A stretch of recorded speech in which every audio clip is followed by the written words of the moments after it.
This is the age-old question. How do you decide which marketing agency to work with? This is for teams and brokerages specifically.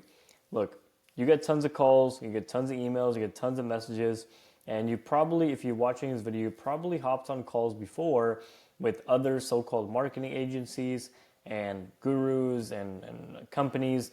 And so this video, I wanted to distill down how to decide which one to work with when you've already made a decision on that you want to partner up with an agency, you want to keep scaling your business with you and your agents.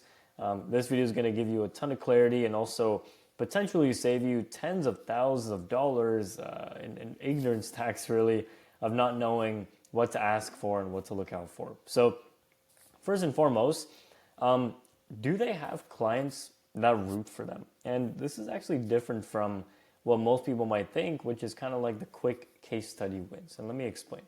So one-off case studies are becoming less and less credible. And what I mean by that is most companies, for example, they'll have a quick win from one of their agents or teams, and then everything will just kind of die off from there. Meaning they'll get a quick, for example, a quick qualified lead that comes in, or the first listing appointment that comes through, even the first listing signed. Those are all amazing. And of course, you can't discount real results that are coming in as a result of a marketing agency or marketing company working with a team or a brokerage. But to look for proof of results, there's a few kind of more tangible and more deeper things that I would look for. Because again, case studies are becoming a little bit less and less credible. It's easy to fake them as well. You can actually pay people on Fiverr and on platforms to fake them. And let's be real, right? Most results are very quick and very short-lived and don't really drive consistency, or the experience isn't there. So kind of go into it. Here's what I kind of look for in proof of results. This is for a case study video, talking about results, talking about clients, this and that. Consistency. Right? Was it a quick win after a week, or have there been consistent appointments month after month? This is really important too. How is the experience working with the company and the founder? A lot of times we see, companies will start up a ad campaign. They'll be super communicative. They'll be really excited about it. And then as soon as the ads start running, crickets, right? They stop communication overall. They stop sending updates. There's just nothing really happening. Maybe they are waiting for things to happen with the algorithm, but they're not keeping the realtor, the team, in the loop about what's going on. Over communication is a green flag, and just pay attention to how the experience was working with the company and the founder along with the results. And last one, what was the motivation behind joining and continuing? This kind of goes into some further points here, but I would be wary of crazy guarantees like, we'll get you your first listing in a week, or your money back plus $5,000, and we'll give you a foot massage. I tend to make that joke a lot with teams and brokers that I speak to, because it's becoming really ridiculous. I think a lot of marketing companies, and as you know, they've watched a lot of, for example, Alex Hormozi, and they make these insane offers, insane guarantees. Again, nothing wrong with guarantees, but just be wary of how actually realistic those guarantees are compared to the results and compared to their process for getting to there. And also, I would actually avoid the cheapest on the market. This could be potentially a controversial statement, but when you're looking at a white glove marketing agency service, the cheapest on the market is going to give you exactly that. If you're looking for a potentially cheap or low dollar amount thing to buy when it comes to marketing, I would actually rather you have your team or your marketing director invest in a course or invest in a community or a program, as opposed to a done-for-you marketing agency, like, for example, the one that we offer. Next one. Are they credit card and a pulse? Oh man. Let's face it. You and your team are getting bombarded daily with cold calls, emails, DMs, pigeon carrier, caller messages, everything. And big preface, right? Not to say that every company sending these is scamming you or out to get your money. Chances are, some of you watching this also probably got a message from us as well. So It's not that we're all scamming you around to get your money, but the problem is that most agencies, marketers, and so-called gurus have a spray and pray approach, which has led to massive saturation. Many realtors and teams are getting burnt and wasting thousands and thousands of dollars. So really, if you're speaking to an agency or marketing company and their only qualifier is, can you afford to work with us? Then I would run in the opposite direction completely. Just to give you a quick snippet, again, this is just a quick kind of snippet of our criteria when we partner up with a broker and a team. Because for us, we have to make sure that there's full 100% alignment. If we're only bringing on a team because they have enough money to spend and they have enough money to invest in our program, then we're not actually setting them up for success. We're doing them a disservice. Because, for example, leads into some of our criteria. Have you had experience before in running paid ads or lead generation and converting? Because for us, we actually don't partner up with a team or a brokerage unless they've had at least some experience in converting people outside of their immediate sphere, referrals, and network, because it is a different sales process. How is your team structured? Do you have admins, transaction coordinators to help facilitate appointment volume and listings? How many deals have you closed this year and last year? How much collective GCI did you make? Important one for curating a campaign. Are you predominantly buyer or seller focused? And last one, this is more dollar amount, but you can kind of see how we understand it. Can you comfortably invest in the minimum ad spend? For us, for example, typically our minimum ad spend is $3,000 a month. This doesn't go to us. This goes directly into the ad platform. So again, this is the marketing investment purely. And we need at least bare minimum 3 months of runway on the ad spend. Anyone that can't fulfill that, we simply cannot work with them. Or we can't work with an agent or a team, for example, and they can afford to run ads for a month, and they absolutely need to see results coming in within that time frame. Right? It's kind of like, do you want to make the small money now or the big money later? The quick money now and the big money later. Real estate ads and running marketing is very much like that.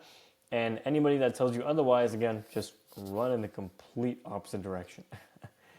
So this kind of leads into the next point of, do they know their chops? A lot of people can talk the talk, obviously, but can they really present and give their real insights about where things are at, explain their services in a way that differentiates them, and back up the evidence to prove that they are in fact successful and they say they are. I would ask these kinds of questions on, for example, a Zoom or a sales call or a phone call with, or you're texting them with the marketing company or their founder or their marketing director or sales associate. How do you define a qualified lead? What disqualifies someone? What's your average lead to appointment rate? Bearing in mind, this isn't lead to listing appointment signed, because obviously that isn't necessarily in the control of the marketing company, but it can be up until the point of the appointment. For example, for us, we go in, we have a fully end-to-end system where we run the ads, build the funnels, and then we also go in and book all the appointments on behalf of our teams and their agents on their calendars. So this would be a really relevant metric that somebody would ask us. What does your reporting look like? How often? What metrics? Who presents it? What's the communication? This is a great one to ask. What's the worst campaign you've run and what did you learn from it? This will really help you understand whether or not somebody understands, said understand twice there, but understand where they're coming from when it comes to running ads and how much experience they've had. Because truth be told, if somebody is willing to talk about their mistakes, talk about how they've learned, and talk about what they did before and compared to how they're doing it now, if you can't see the real progression there, then of course that's a big red flag. But for us, for example, we're very open and honest that we've fallen on our face over and over and over again to get to the point now where our campaigns are super dialed in. But again, it took the work, and it took years of building up to that point. And so anyone who's open and honest about it, great green flag right there. This is a really important one for you specifically. What do you need from us to make this work? Right? Time commitment, assets, access. I would even ask them, what is going to be my daily workflow? How often do I need to check in? What kind of things do I need to provide for you and your team, and how often? For example, videos and assets and things like that. Where is your team based? This is especially important if you are hiring a company like ours that's looking to book appointments and have internal ISAs go in and call up every single homeowner, for example, and actually book appointments. Truth be told, if you are working with a company, and this is just, our opinion and my opinion first and foremost, but this is after speaking to tons of teams and brokerages and other marketing agencies. If you're partnering up with a company that is hiring, 10, 20, 30 offshore, third world country ISAs, of course, no disrespect to the countries whatsoever, but I'd be wary. I'd be very wary. I'd want to get some call recordings from them, something that would just give you some more confidence, because you really want to make sure you protect your brand, your image, and you're getting the most bang for your buck when it comes to appointments. Lastly, this one's a real differentiator, right? This would really give you an understanding of this. This person understands marketing, but more importantly, marketing in relation to the market in terms of real estate and how the macroeconomic scene is.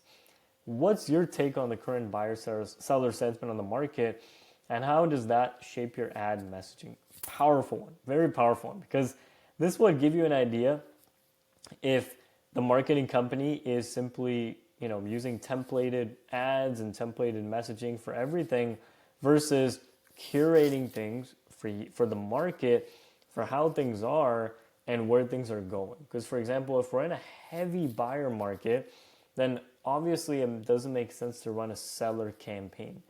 Now, for whatever reason, this isn't obvious to a lot of marketing companies and gurus, and so I'm going to advise you to watch out for that and to specifically ask them about that and even poke deeper and go deeper if they're not providing you with the really, if they're only providing with you surface level answers to that. Last but not least, this is just a red flag to look out for. Negotiating down on ad spend. What I mean by that is, for example, if a company, and for example with us, I should say, if our minimum ad spend is $3,000 a month and we absolutely need to have at least that much to see consistent results and the ROI come to fruition, we are never ever going to touch that, right? If a company is going to tell you, look, we'll bring you on, and maybe somebody else, another realtor would say, ad spend is a little rich, it's a little expensive. The company that is doomed to burn them and to basically add to the pile of blacklisted marketing companies, you could say, is the one that's going to take on any realtor and say, hey, we'll just put you on for a couple of $100 a month in ad spend, or $5, $10, $20, or even $30 a day in ad spend. Negotiating on ad spend is never ever going to be a worthwhile pursuit. And if a agency is actually going along with that negotiation, then that's an even bigger red flag right there. Lastly, if anybody's like, hey, pay us ad spend directly, by and large, for the most part, this is a red flag. Again, this might be a little bit controversial for depending on how many agencies or who you've been working with, but from our experience, it's way better just to pay the ad platform directly. Again, there are nuances with it, like if every other green flag and every other box is ticked off, then this likely isn't going to be an issue at all. But I'd be wary. I'd be wary for sure and ask them why that is the case, or at least have the option.